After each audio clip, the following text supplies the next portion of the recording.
All right, welcome everyone to the Fall into Tech podcast, hosted by Jameel and Michael. We're two Marines turned techies, and this is where we chat with fellow veterans about their journey from the military to technology in order to help you with your tech career. So tune in weekly for guest interviews where we can discuss things like specific tech roles, career paths, and tips for succeeding in tech. And today we have our first ever guest, John. So John is an Army soldier turned software engineer, which is where I met him and worked with him up in Chicago. And fun fact about him, he is a huge Yankees fan. No, okay. See, we're already off the rails. We're barely into this. You're already off the rails. I'm a massive St. Louis Cardinals fan. That's fair. That's fair. But we do like to do a quick little fun segment at the beginning. We're going to try to keep doing it going forward, where we make the guests give a fun fact about themselves. So, anything you can give us, John? Yeah, fun facts. I always like it's fun facts, like you do those icebreakers, and they're like, "Oh, it's a fun fact," and somebody says something, you go, "That wasn't that fun." So it's probably what this is going to be like. But I have, so I was a paratrooper when I was in the Army, and I have jumped into both the Atlantic and Pacific Oceans. So it's pretty fun. That's pretty cool. Yeah, I don't know how fun it is, but it is a fact. Awesome. That's awesome. So, why don't we jump into your military background a little bit? Could you tell us what branch you served in, and why did you join, and how many years you served? Yeah. So I was in the Army. I did just under 10 years, about nine, just more than 9.5, split between active and reserve time. I joined because I actually have always wanted to be in the service. I graduated high school in '02. Don't date me. But at that time, obviously, the wars, had just kicked off and it was really pumping. I actually had the paperwork at my house to join the Marines, like you fellas. Oh shit! So I was. Something must have happened. So everything aside, the Marines I still think do and have always had just the sharpest dress uniforms, like the dress blues. And so I was like, man, they just look good, and like they're the real ones. No offense to my Army peeps, but so I had them there to sign, and my mom, my grandma were there just bawling their eyes out because I was the first one in my family to be accepted or have a chance to go to college, and so they really leaned on the hey man, go to college type of thing.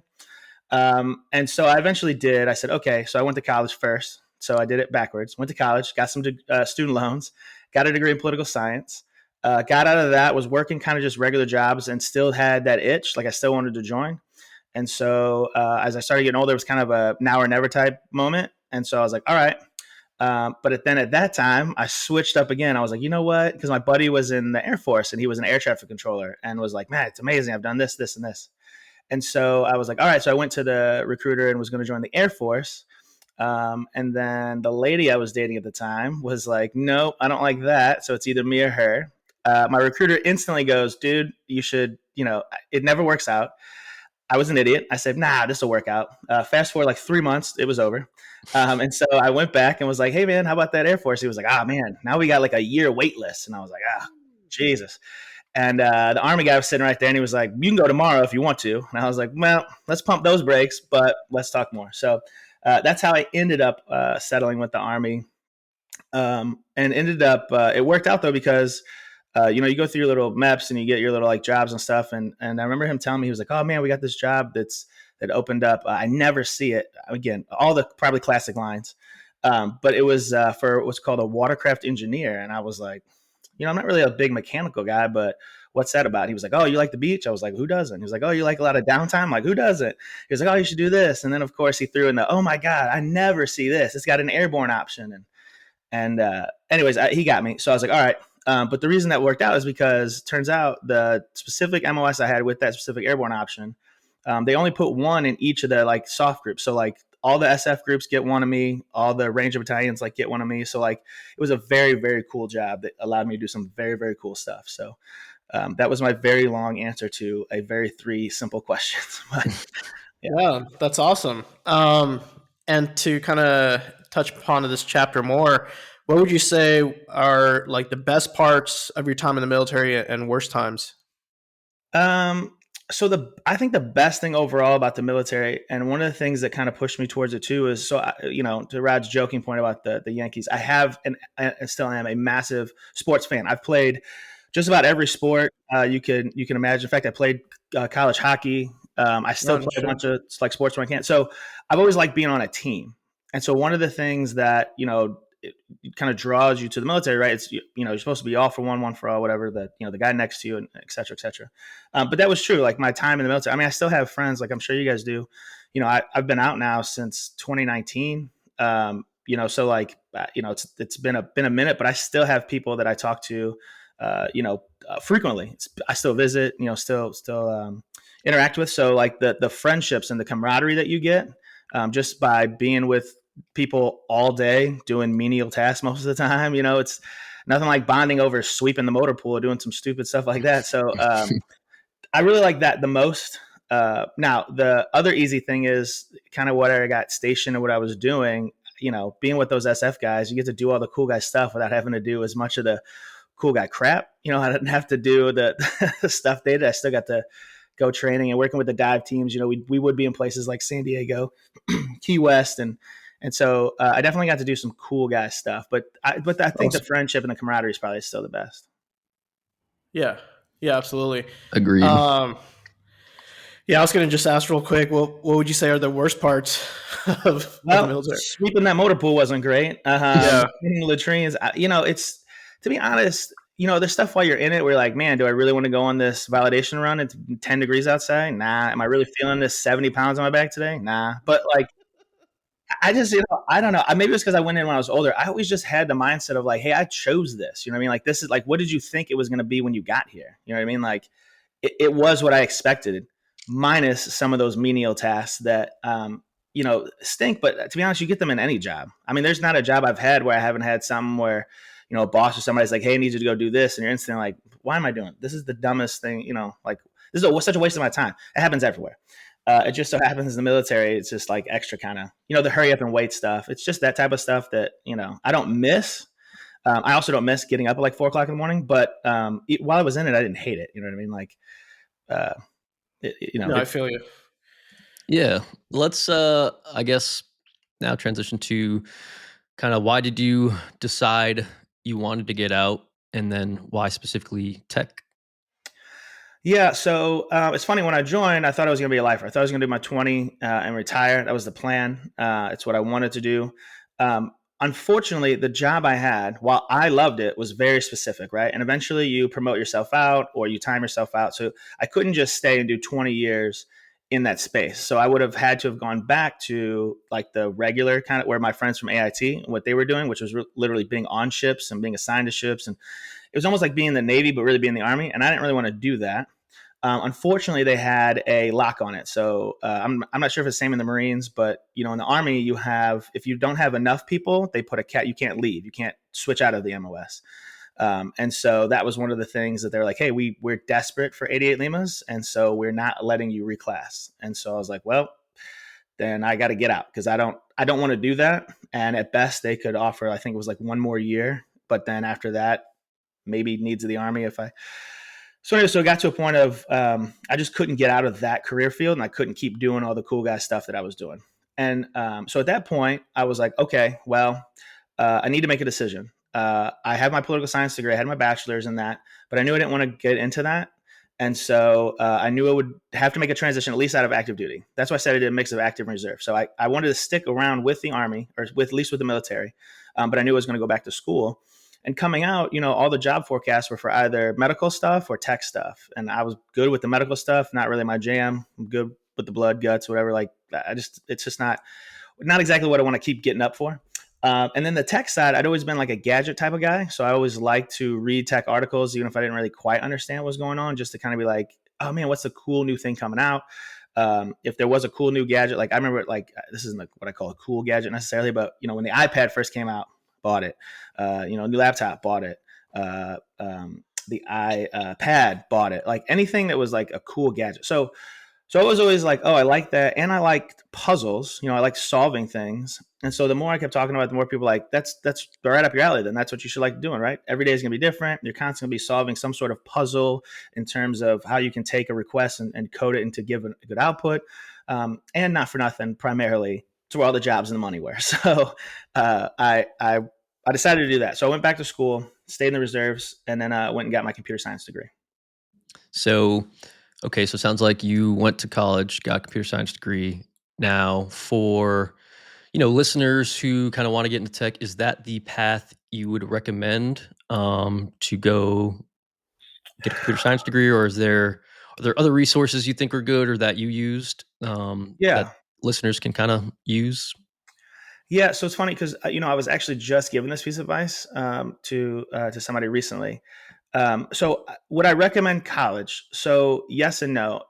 I'd say it's situationally dependent, and I say that. So I went to college first before I joined the military. So I got my college experience, which I do think is a valuable experience.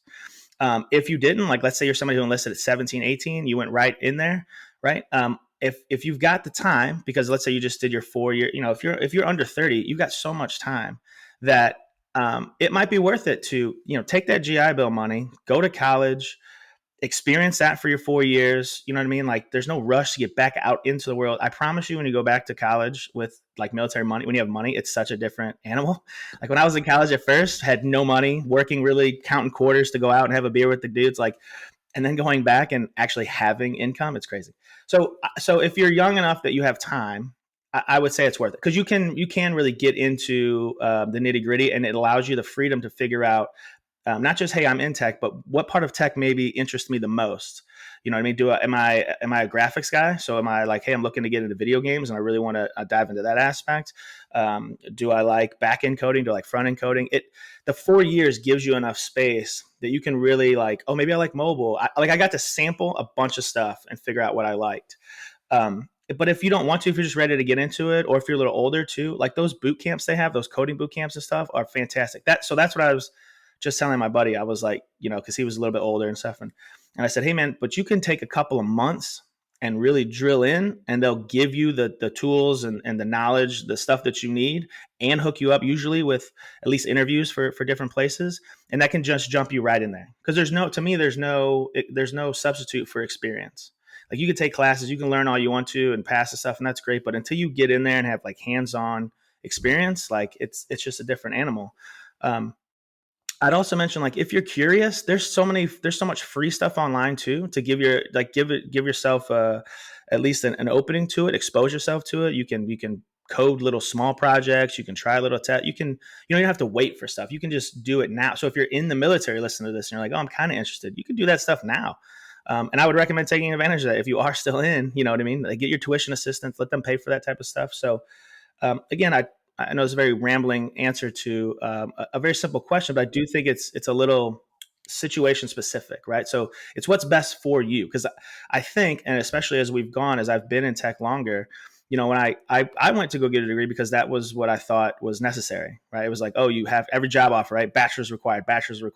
But so many job postings now, I see it's, maybe it's preferred or wanted, but it says bachelor's or, X amount of experience or X certifications. Like, you can get around it. You don't have to go that route anymore. So I'd say it's just situation dependent. It's on you as a person, what you want or what you think you'll be best with. Yeah, I agree with all of that. Again, I'm a coding bootcamp guy. While I was still on active duty, kind of did what you said, where there's so many great YouTube videos, YouTube tutorials out there on front end, back end, different languages. So I just started watching some of those, try to pick up, the basics, see if this is kind of something I'm interested in. So yeah, definitely recommend doing that. And when you said you were in college and you kind of got a taste of the back end, front end stuff, is that on your personal time? You just kind of coding, or are these actual classes you're taking that they're telling you this stuff and showing you this? It was a little bit of both, but primarily the classes, right? So, when you get you have your kind of requirements, right? So you'll have keystone classes. You have to take these classes, and then you'll have a certain amount of electives. So they can be, any sort of 200, 300, 400 level in anything in that field. So for instance, as an example, I mentioned mobile. So one of the elective classes I could have taken was mobile development. And so we worked with Swift, and which is Apple's mobile system. And so it wasn't required. Like I didn't have to take that class, but I chose to take that class. And it was fun. It was cool. It exposed me to something, and I was like, oh, this is interesting. And there's obviously a lot of market there. And then that, to your point, I was like, oh, I like this. So let me, on my own time, it got me enthused enough to try to develop a little app on my own. And there were other examples, like there was I'm blanking on Cobalt. So Cobalt's this outdated language that a lot of, I shouldn't say a lot, but enough businesses still have because it's this legacy system. So anyways, all of which say is I took that as an elective because my advisor was like, hey, we're one of the few schools, like not every school even offers this language anymore, but if you want to take it, it's a good line on your resume to have an immediate job, because there are a bunch of companies out there that still deal with it and trying to like move on from it, but there's not enough coders. Everyone's in Java, everyone's in C, everyone's in Python.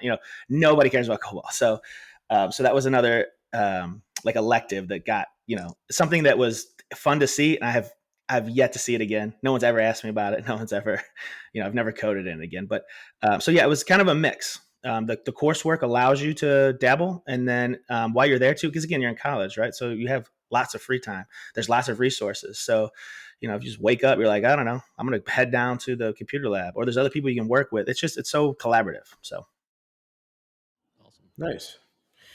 I wanted to touch upon when you were getting out. What resources do you think lacked as you were getting out?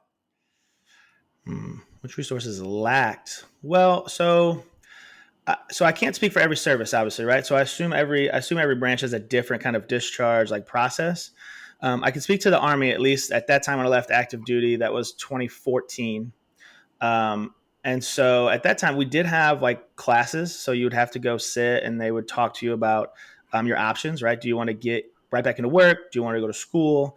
Do you want to start your own business? They were big on that too. And then they would present, if you want to go on one of these three paths, you can take this extra class, or you can go to this other meeting essentially. And then we'll have, people come in and kind of explain the GI Bill, or explain, the VA, like small business loans, or, stuff like that. And so, it was good. I guess I would say the thing that it lacked, if you will, is I knew I wanted to go back to school. So of those three options, right, I knew, hey, I'm going to pick the education path. That's what I'm going to do. And they're like, okay, cool.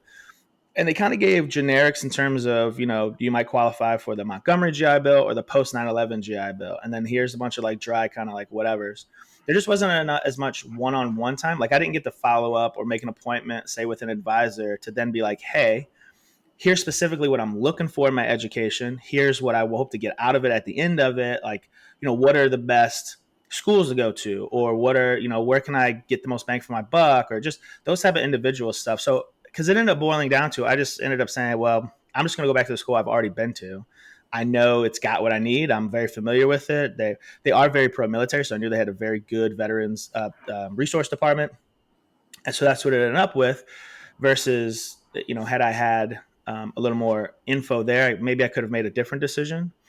I will also say the bigger thing wasn't necessarily when I left the Army, it was when I got to the school. So if you're thinking about going to a school, you're doing the degree thing, when you get there, before you do anything, so when you get out, before you declare for unemployment, before you start filling out even some of your GI Bill, if you don't have to, like, talk to one of the veterans resource counselors at that university. Most of them will do it for free, even if you're not there, if you're definitely a student, but even if you're a prospective student, because they will have all of the info you'll need. They'll have all the knowledge to give you. And as a quick example, right, I mentioned unemployment. So I didn't even think about that. I was like, oh, I have a job, now I'm going to be a student. Well, when I talked to her, she goes, hey, by the way, you're a federal employee, so you can claim unemployment in any state. And I was like, oh, that's cool. The school I went to was close enough to the border of Iowa and Illinois. She was like, I tell people to declare in Iowa because they allow you to claim unemployment while you're still a student. Like some states, you can't do both. And I was like, oh, okay, cool. So for that first 6 months or so, like, I made more money out than I did in, but that allowed me more freedom to do more educational stuff. So it was little stuff like that. They give you recommendations about, because I had the option of Montgomery or post 9/11, and they're like, dude, do the Montgomery because it's, you get more of a, they just go through, again, your individual situations and kind of tailor it and give you the best advice. They're also really good about turning your military service into college credit. So you get credit already for some of that stuff. So anyways, again, very long answer. So you can see a theme. I like to talk. So I think it lacks the personal touch, but you have to kind of do that, right? If you're discharging however many soldiers, airmen, Marines and stuff throughout. It's hard to get that individual, but that was kind of what I would have liked to have had, which I did end up getting when I picked the school. And by the way, the school I picked, so what? Shout out Western Illinois University, Nice. mainly because they're the Leathernecks and you guys are Marines, and so they're very proud of that. They're one of the only non-military schools that has that like designation. They can call themselves the Leathernecks, big military school. So if you are thinking about going to a school, I would check out Western Illinois University. They're constantly ranked very high for their veteran services and stuff like that. So When you Awesome. when you I guess were finishing up school, was there anything lacking specifically trying to get a job in tech, or any kind of things you wish were around, people to talk to, or anything like that? yeah, well, so yes, but I'm going to preface it with it was pretty much my own fault. So if you're thinking about getting a tech, and you guys probably know, so one of the what you should be doing and what will give you a leg up is have your own profile, much like a artist might have paintings they can show off, they have a portfolio of work they can do. Do that in tech, right? Even like any sort of programs you're writing, any sort of apps that you're doing, any sort of anything that you can show prospective employers that you have worked in a certain language or you're capable of producing whatever. I kind of just took it like, oh, that's what I have my degree and then my school, like that will be enough. And then when I first started, like lots of applications would have, give me a link to your GitHub account, or give me a link to a portfolio or a website, something to show anything that you have. And so I kind of ended up having to default on like school projects I did, which were, relatively basic in the grand scheme of things, right? I mean, you don't really get too much into it. There's, some senior projects I did, but nothing crazy like that. So, but again, I say that's on me because I didn't spend more of the time doing that type of stuff that I probably should have.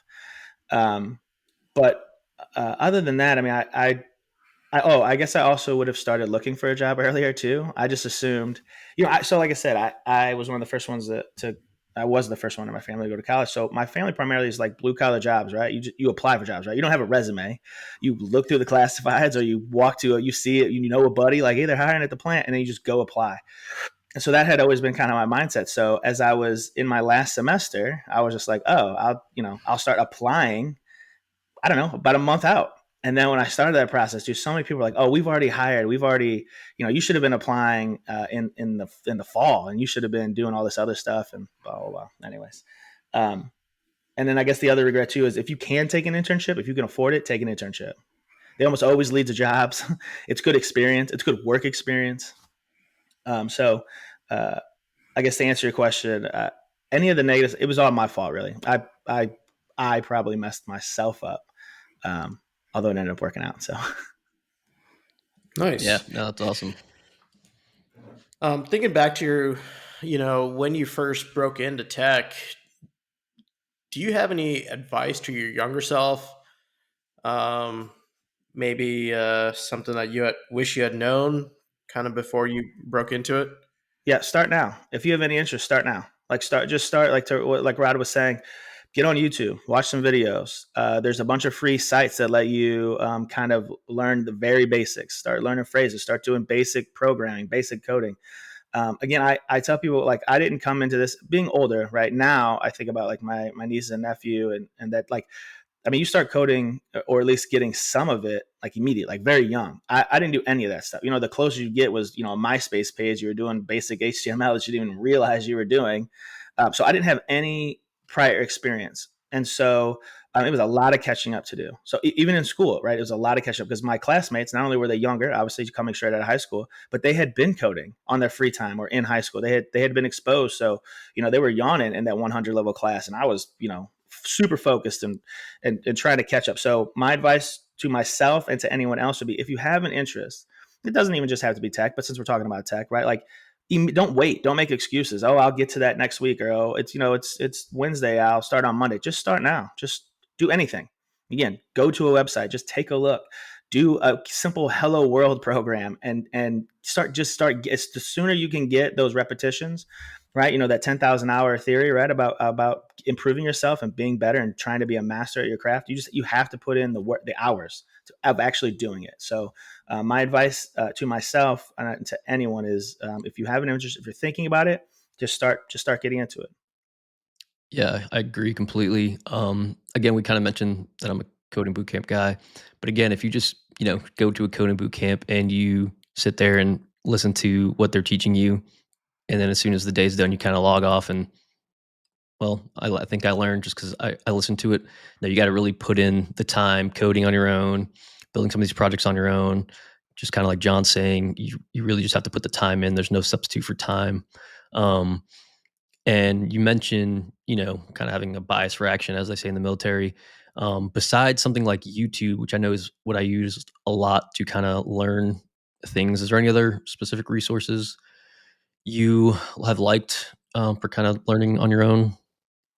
Um, I've used Pluralsight a lot. I've used Coursera a lot. There are a lot of schools. I mean, my mind's going to go blank now. I probably should have thought about this before. That offer free. You can do free classes. Free. They'll just have it on there so you can go by yourselves. I mean, there's so many free options out there, and so much stuff. Even if you take a trial, right? Like again, just doing anything, whatever works for you. Because the other thing is, kind of depends on how you learn, right? So I'm a very hands-on learner. So I could sit here, I could listen to you. You could give me the lecture, I could read the book, I could write the notes down, but I'm not actually going to comprehend it until I do it myself. So I'm drawn towards the ones where it's like I'll give you a little bit of instruction, but then we'll say, okay, now you go do it, and now you have to go code it. Now you have to go, debug it. You have to go do those things. So for me, from my learning style, the ones that I tend to enjoy and actually get the most out of are the ones that have the most practical applications, the one that has the most hands-on type of stuff. So a guy I work with, he's the exact opposite. I mean, this dude, we're focusing on AWS at the moment, and he's, trying to get a cert. I've been doing all these classes and watching all these videos and doing all these practice stuff. This dude just read the book and then went and passed it. And I was like, you're a freak of nature. I don't know how you do that. But he just read the book and was like, nah, I got it. And I was like, all right, great. So I guess, whatever works best for you, but it's weird. Definitely, everyone's different. You just got to kind of experiment, see what works for you, and go from there. There's a lot of good. I mean, if you just Google, right, like free coding, free software engineering, free whatever. I mean, it's the internet, man. You're going to be inundated with 1,000 websites that have it. If you're on LinkedIn too, there's always somebody's post about like, hey, here are the free best sites to learn whatever, and it's there. It's not hard to find. And most importantly, listen to the Fall into Tech podcast, where we're going And to discuss. yeah, if you listen to this wonderful show, you can't go astray. They guarantee perfect advice and a job. No money back guarantees here, though. Yeah, we're just added to the cesspool of resources out there. But so yeah, John, how long have you been in tech, and could you talk about your previous roles? Yeah, so I've been doing this. Was it 6, going on 7 years? I've only been with 2 companies, so I don't know if that's a positive or a negative. I say that because you don't job hop a lot. I don't. However, if you listen, they'll tell you, if you want more money faster, if you want those titles faster, you gotta be looking to move, man. You gotta, be open to it at least. And so I think I'm stuck in the old school, like, nah, man, you get hired with a company, you give them your 30 years, they give you a gold watch, and then you bounce out. That's how it works. But anyway, so the two companies I've been with. So one was a private company that did contract work. So I was a full-time employee, but we built. So we did contract work. We primarily did stuff with SAP, which was crazy because I had never learned any of that before. I didn't do it in school. I didn't do anything. But I did that for about a year and a half, a little over a year. And then I moved to the very giant financial institution that I work for now. That is where I met Rod, actually, and have been doing that since then. It's different work. It's more standard software engineering type of work. It's been pretty good. I think I like I kind of like the mix of stuff we could do. So it's full stack. So it's not. I don't spend my days specialized in one thing, right? Like I'm not just a database guy, so I just do database work all day. I get to do SQL stuff. I get to do C#. I get to do Java. I get to do business objects. There's when I say full stack, I mean it's a full stack, and so it's nice being kind of exposed to that type of stuff. I forget. I don't know. I'm sorry. What was the actual original question? What were you asking about?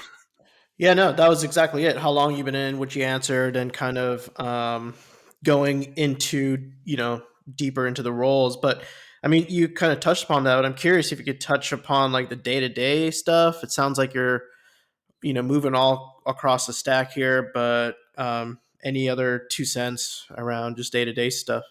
And what is full stack? If you could just, for people that might be wondering what that means. Sure. Yeah. So when you say, are you a full stack engineer, right? So you're talking about back end and front end, right? So you're kind of doing it all. You're capable, and the project usually you're working on does it all, right? So you don't just work on, say, a front end like a UI that you're doing or just a back end type of, let's say, even data stuff. Like full stack means you do it all and you touch it all, and so that's what we do. So you talk about day to day, right? So I work in a smaller team. It's an okay sized project. I'd say we're up to maybe around 150-ish plus people, but we all work in smaller teams. Anywhere from about 6 to 8 is usually preference. Some smaller, some bigger. But we'll get change requests, right? So the client we work with will say, hey, we want to do this. It might be enhancing something, might be adding something, might be, taking something away.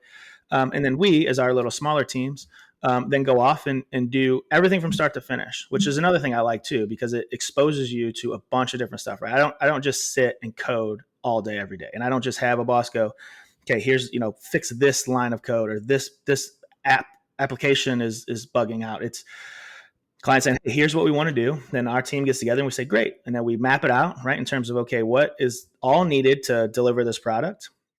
How long is it going to take us? How many stories? Because you break up stories. So if you're familiar with an agile method, right? So you break things up into smaller and smaller chunks that you can do over generally 2-week periods.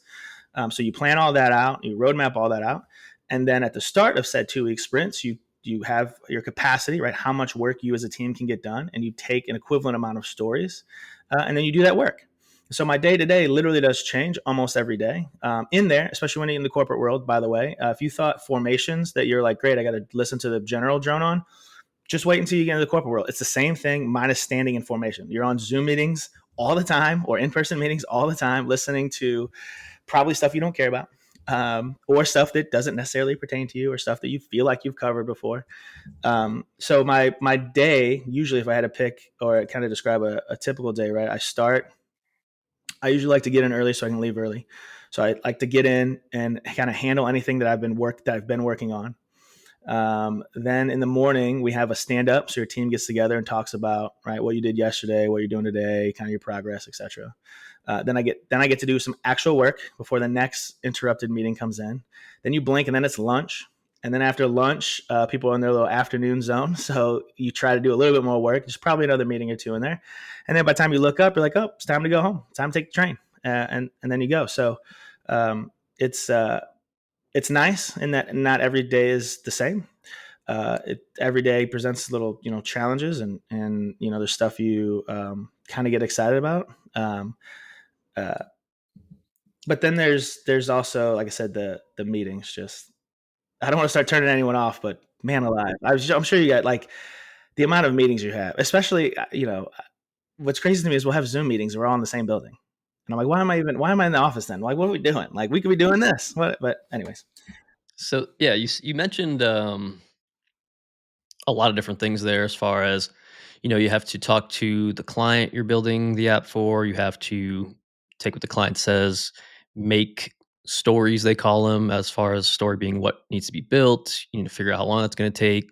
Then you actually got to build it. Then you got to test it. Then you got to send it out, get corrections on it. So it sounds like software engineer, right, is not just coding. I feel like a lot of people think, oh, I want to be a software engineer. I'm just going to code, put my head down. But that's not the case sometimes, at no, least. no. Yeah, if your title, if you're applying for a job that says software engineer, yeah, you're going to be doing a lot more than just, again, like I think the stereotype is you put on your headphones, you listen to your music, and you're just tapping away. And that's not the case.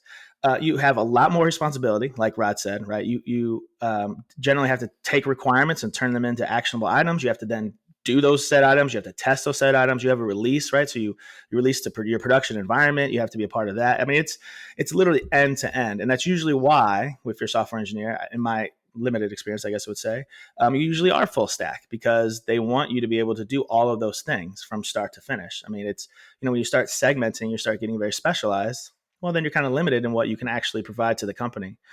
The other thing I would say too, since we're talking about stereotypes, I guess, or expectations, is like, and I've run into this at my current job. We lost some guys because they come out and they think it's just like, they watch The Social Network, and you're just, you're banging away and you're creating all this cool, cutting edge, top of the line, all this, that, and the other.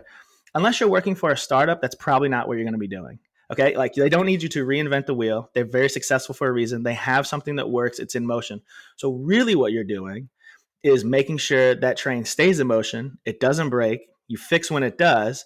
And then every now and then, or on the periphery, you might be able to do some enhancements. I'm not saying they don't ever want you to come up with something new, because they're always constantly saying, how can we automate this? Or how can we, get more for less? Or how can we revolutionize? Or how can we, whatever it is. But that's, in my experience, it's such a lower part of the amount of work you'll be doing. Again, unless you specifically get on a project that is new, right? Which we have. Even the bank I work for.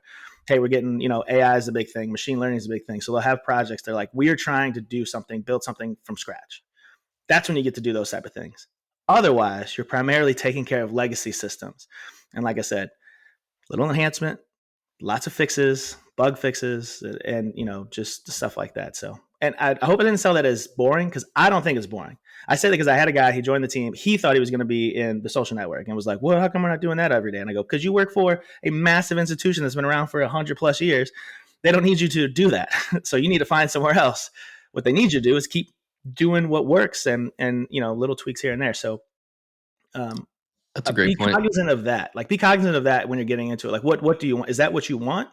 Because you can find that. It's much more stressful. So I will say one of the benefits about kind of being the boring, like, I just keep the ball rolling, is, again, I come in when I come in, which that's another benefit. I don't have set hours. I come in when I come in, I leave after my 8 hours, and that's it. People don't call me. I don't have emergencies. I don't have, I have to code all night and do all those type of, like, it's not like that. So you kind of got to figure out what you want to get into in tech, right? Do you want that high paced world, which also probably means it's going to pay a little less because they're probably going to pay you in stock and try to get you in equity, which could turn out great. Like, I had those jobs. I had an offer for a startup. And then when I started realizing, like, I don't know, this is going to be a lot. I'm going to have to work 12, 15-hour days, probably 5 to 6 days a week. And that's the hope that my stock that I hope, ends up doing something with, versus what I like, because I like a good work-life balance, is I do my job. I do it well. I do what they ask for. I give them a little bit more, but then I get to go home after my 8 hours. I work my 5 days a week, my 40 hours. That's enough. Yeah, it's a great point you made as far as expectations going into a job. Again, when you're getting interviewed too, you probably want to ask some of these questions as far as like, what's day-to-day look like? What are we kind of working on? All this stuff, because like you said, a startup, for those that don't know, is a smaller company that's just trying to figure out kind of what they're building, build it fast, try to find product market fit, versus a company that's been around for 100 years. They're well established. They know what they're building. So those two are going to be very different depending on what you're looking for. And, obviously team you're on is larger with a larger code base. How do you, I guess, as a software engineer, handle going into a new role with a large code base, multiple different languages, some of which you've never worked before? Like, how do you approach that and kind of succeed in that and not just crumble under imposter syndrome?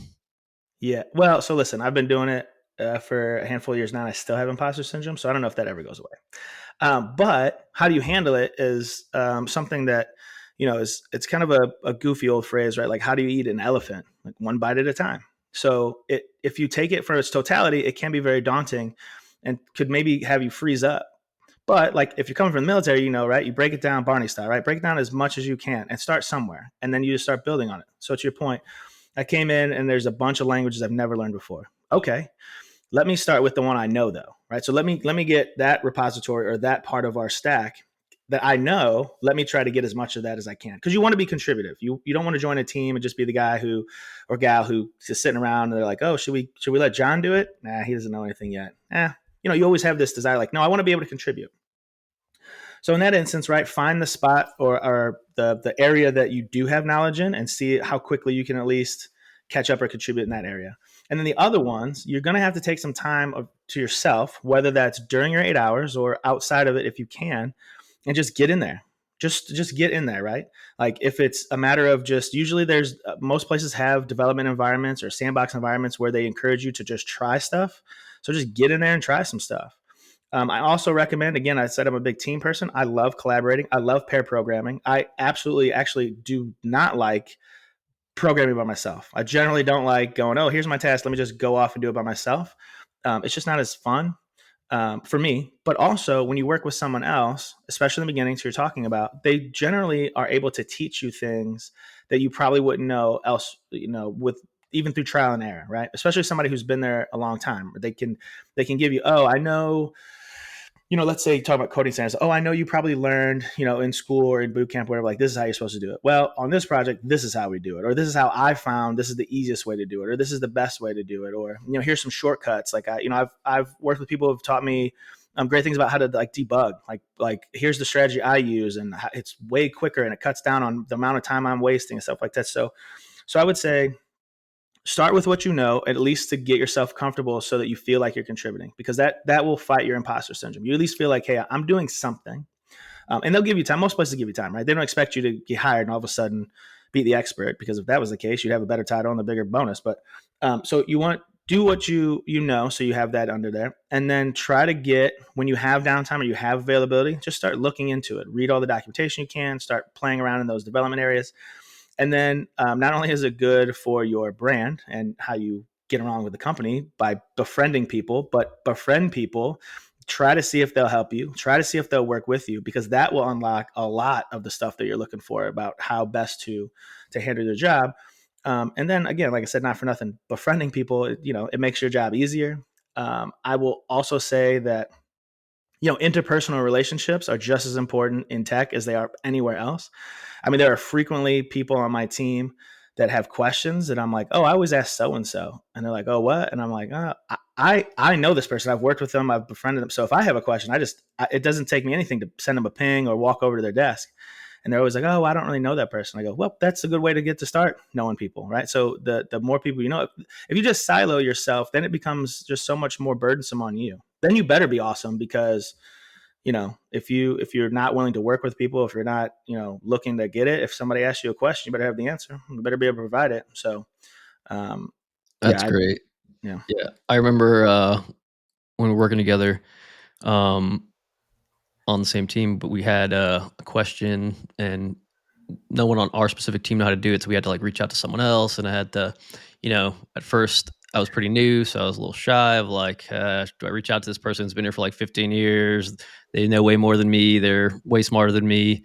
And, just reached out to them, got on a video call, and they kind of walked me through, and then kind of built that relationship up and was able to ask questions later on. So definitely don't be scared to ask for advice or help, especially if you're new. Because if you are then there for 2 years and you've never asked anyone for help, and then you 2 years later ask a super basic question, kind of wonder why it wasn't asked sooner, I think, right? Well, and not only that, especially when you're new, people know you're new, so they expect you to ask questions. So, when you first start and you go, like, people now, if they ask me a question, I mean, I generally like to help people anyways, but if I know they're new, I'm more likely to help them, and I'm more forgiving in terms of, to your point about simple questions, because I'm not going to go, how do you not know this? It's, well, because I don't know. I just started.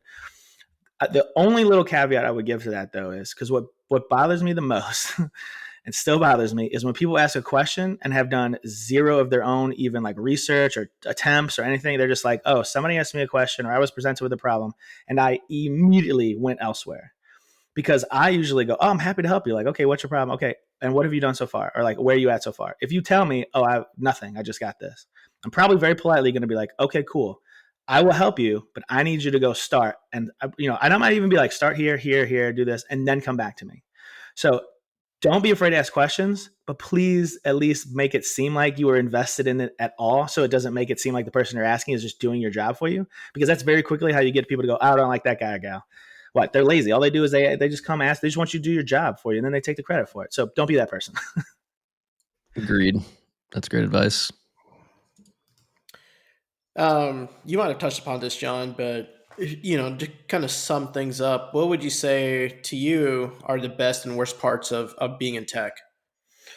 Um, so the best parts, I would say, let's just be blunt about it. There's lots of jobs. They're good paying jobs. They probably have good benefits. So from a financial standpoint, it's a great field to be in. I do like that. As I did mention though, on kind of a like personal happiness kind of thing too, I like that every day is different. Even with setting aside the boring meetings that you don't really like, the challenges or the tasks for the day or the things you need to get done.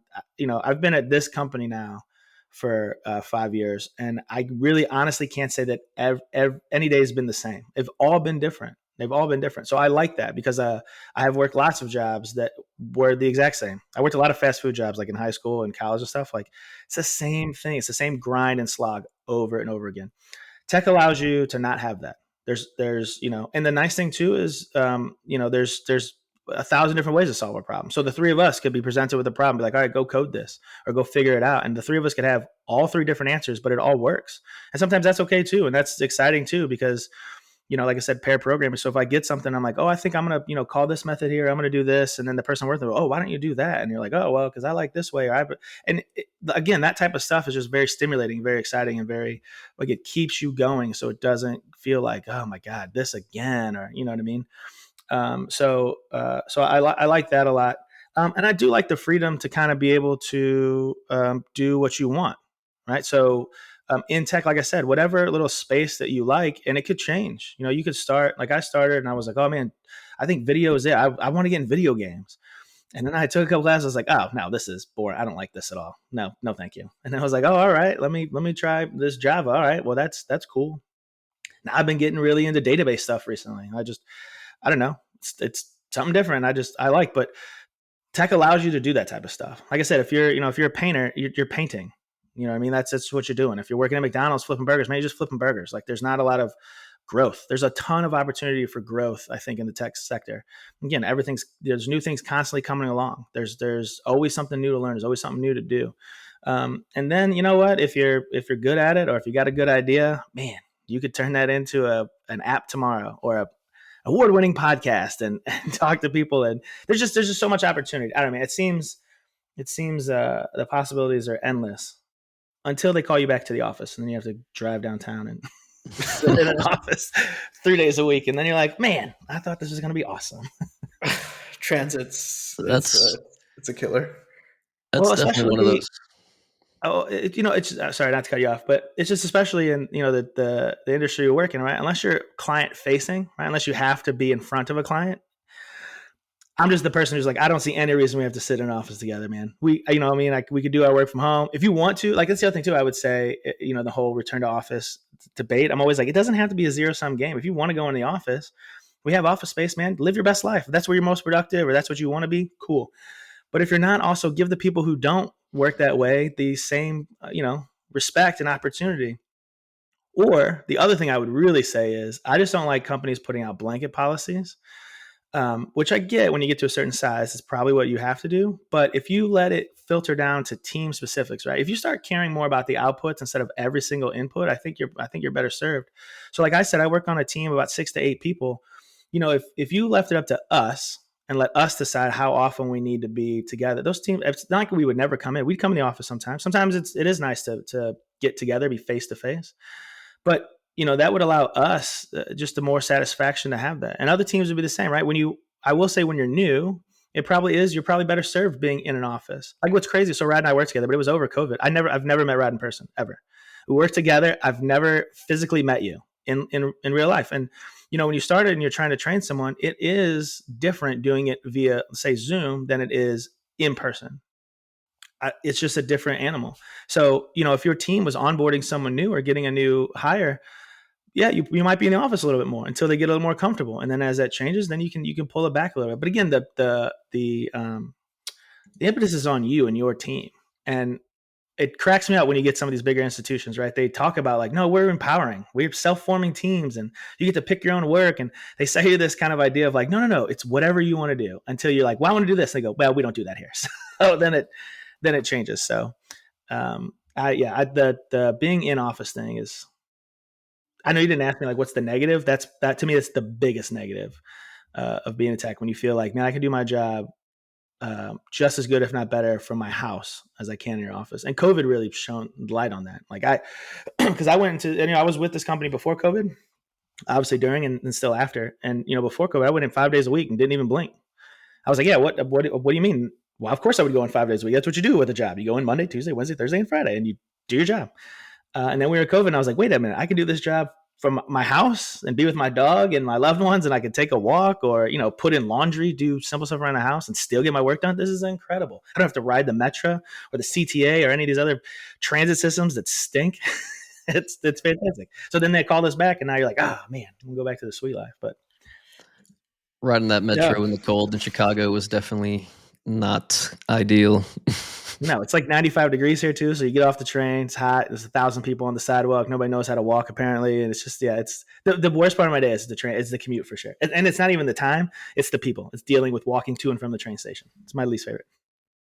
And kind of going back, we kind of talked about your roles. Going back a little bit, one thing we didn't really touch on, which I always get questions on, is one, how do you even get interviews for some of these companies, and two, how do you prepare for the interview, specifically software engineer from your experience? Yeah. So, man. So to your first question, like, how do you get these interviews? So I'll be honest. I don't know that I have any good tips or anything that you're not going to hear from anyone before, because generally what they tell you, right, is to tailor whatever you're applying for, like whatever jobs you're applying for. Don't just have one blanket resume. You can, and you might get a job, but you are going to get noticed, especially now with how AI filters everything. If you generally want to get even selected in terms of to get them to see your resume without getting filtered out, you're going to need to hit some of those keywords they have in those listings. I mean, it can be simple stuff, right? Like, you could say, the terms like agile or, the specific languages. Or you just need something, because even now I've been in this for as many years as I have, and I've applied to stuff and I've been instant rejected just because when I went back at it, I was like, oh, wait, man, that was quick. What happened? And like the resume I submitted was super standard. It didn't have anything they were looking for. And, that's also what I've heard.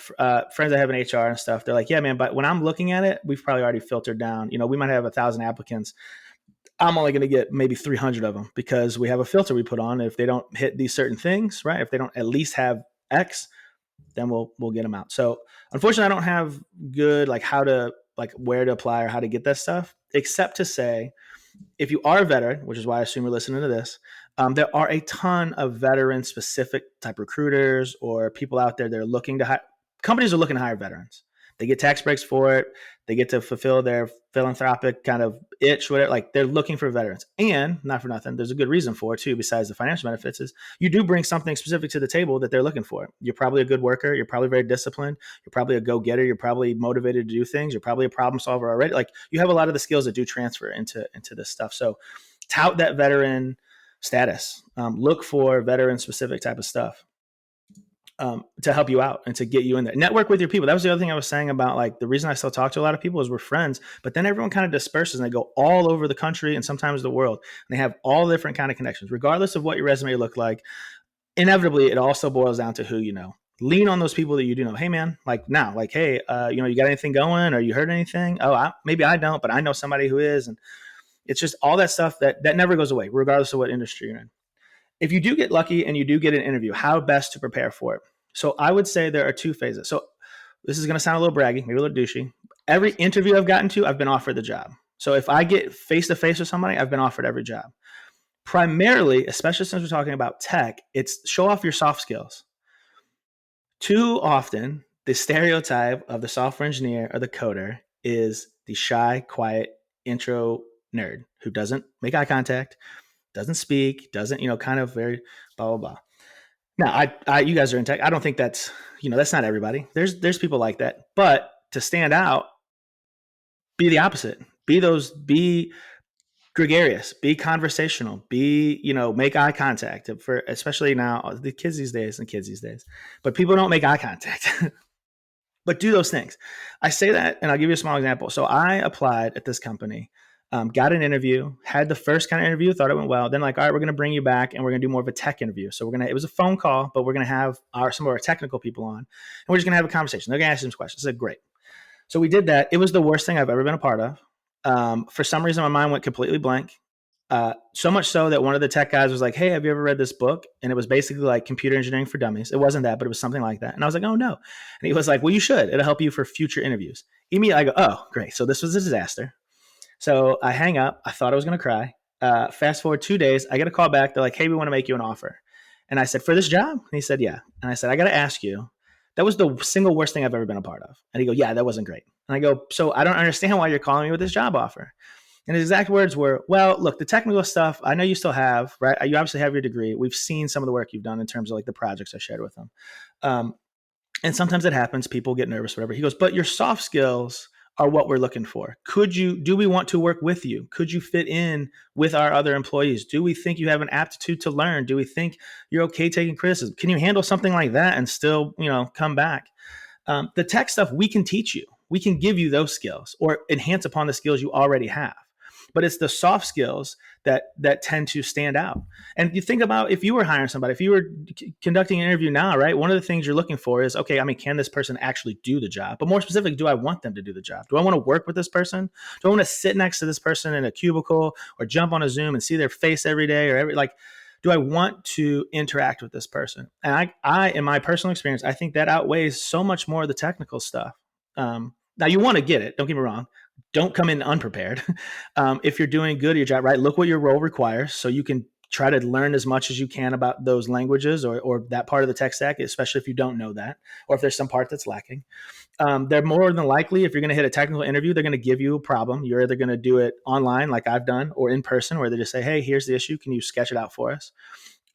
My advice for that is if you know it, awesome. If you don't, never be afraid to say you don't know something. It's one of the bigger things I've done and been told helps out a lot is they'd rather have someone who admits when they don't know something and is willing to ask for help or go find it versus someone who's super confident, writes down the wrong thing or goes whatever, right? Again, who do you want to work with? Do I want to work with that guy who's a know-it-all and who is wrong? Or do I want to work with somebody who's comfortable enough saying like, oh, I don't know that, but I think. Could be this, right? Sometimes they're looking for pseudocode, or a lot of times, as you can already tell, if you've listened this far, I like to talk a lot. So when I get in those situations, I talk my thoughts out loud. Okay, so this is what you've asked me. So I think what you're really trying to go for or what you want is this. So I would probably start by seeing if I could design this. Maybe I'd throw this. And I'm just walking them through, talking them through the entire way. So if you're lucky to do it in person, definitely do that. Because I've had HR people tell me that's what they're looking for. They're not looking for the answer. They're looking for your train of thought. How did you get there? How did you navigate that? That's what we want to see. If you're doing it online, unfortunately, that's probably less. Although I've done one online and they recorded me and I did the exact same thing. Even as I'm talking out loud. Maybe they watched it, maybe they didn't. I don't know. But so those would be my two recommendations on how to get an interview, which again, I'm sorry, I don't have like a cool silver bullet for it. But then what to do when you do get that interview. Awesome. Yeah, I think as we wrap up here, I think this has been so pleasurable just listening to all this advice and just hearing your raw story here, John. I would be remiss though if I didn't touch upon AI. So it seems like, I just heard this morning, Ilya, I can't pronounce his last name very well, but he was, part of OpenAI and things like that. He just started a new startup around AI safety, I believe. I got to read more into it, but it seems pretty cool. In your opinion, what do you think of AI and how do you think it'll affect tech jobs? I guess I would say overall, I'm pro. I think it can be a helpful tool. I think now what most consumers, like kind of what you see are just these large language model stuff, right? So you give them a prompt and it gives you an answer back, right? So you say, I don't know, hey, tell me a joke, and it tells you a joke, or hey, how do I write? Here's a good tip for you too, because I will say, and I've used this, don't be scared to use it to help write cool prompts for your resume or for job offers and stuff. Hey, ChatGPT, write me a professional summary for a software engineer in the field for this, and it'll give you some stuff. So those language model type stuff, that's cool. It's fine. It's whatever. Some of the other stuff it's capable of doing, I'm a big fan of, because I do think it can help. I'm not worried about it taking my job. I'm not worried about it taking most tech jobs. to me, I look at it like most tech advances or revolutions, right? So when they're like, oh, we introduced the ATM, this is maybe a weird example, but it's going to put all of the tellers out of business, and it didn't. It put some stuff out of business, but where one job goes, another one pops up. So now you have ATM repair people. Now you have ATM, people designing the code that works in the ATM. There's always something there. So maybe a clumsy way of saying like, all right, if AI is going to take some part of a tech job, there's still other parts of tech that you'll still have to do. Now you just have to do AI stuff, right? So you'll have to either incorporate it or maintain it, or there's more to it. I just don't think we're anywhere near ready to just eliminate all of the human engineers out there or all of the stuff. I don't worry about it.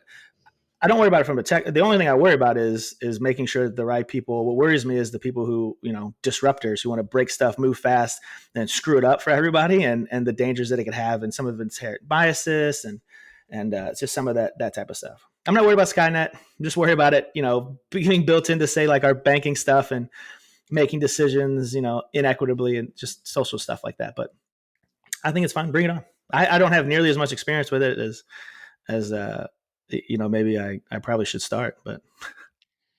Nah, that's awesome. Yeah, I agree that you need to embrace AI and you need to learn to leverage it in your favor, I would say, kind of how you mentioned with helping you write resume or whatever it may be, because, it's going to only keep getting better, right?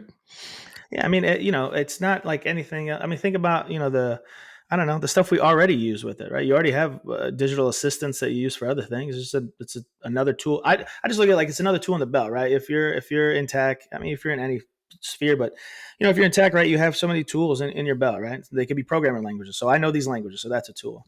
I've worked in this methodology, whether it's waterfall or agile. Okay, I have that tool. I've done some business analyst stuff, so I know how to get take requirements and turn them into it. Okay, I have that tool. Like it's just another one now. Okay, machine learning. Okay, I have either experience in using it, I have experience developing it, or I have experience, fixing it or whatever. Like, okay, that's just another tool. Agreed. Yeah. Okay. So we've been going for about an hour now, and I just really want to thank you, John. I didn't say your last name earlier. It's John Kennealy. We're going to put your LinkedIn in the description in case anyone wants to reach out for you and kind of get some more advice or touch on anything you talked about. But I think you gave some great advice here that, other veterans or anyone in tech can use to either break into tech or, succeed in tech. So we really appreciate you being our first guest. Yeah, man, I'm happy to do it. Yeah, I will say, vet or not, feel free to reach out. I'll be as helpful as I can. Like I said, whether it's answering questions, hooking you up with other contacts I might have. Like I'm always down to help people. I just think, a rising tide lifts all ships. So I'm definitely down for that. If you are a veteran specifically though, too, I was president of Vets Club when I went back to school. I really, really do try to help veterans as much as I can. And again, a lot of that, whether it's just answering questions, but trying to turn you on to, again, technical specific recruiters or programs or stuff that can help you out. Or it could just be as simple as, again, I work for a very large institution. They're constantly hiring tons of people. And if that's a matter of reaching out to a hiring manager and being like, hey, take a look at this guy or gal and let me know. So anything I can do. So by all means, feel free to reach out. And thanks for having me on. This was fun. And as you can see, we keep going for another hour. I'd keep talking. Yeah, absolutely. I think this has been super awesome. And I think as we close up here, it'd be good to kind of, share how people can reach us. I think the best way is if you just type in Fall In Vets on Google, you'll see like our YouTube, our Instagram, LinkedIn, TikTok, all that sort of stuff. But that's where folks can find us. And we'll link any resources out there. But yeah, this is pretty much the pod. So thank you guys for listening. Thanks again, John. Yeah, thanks guys. Yep.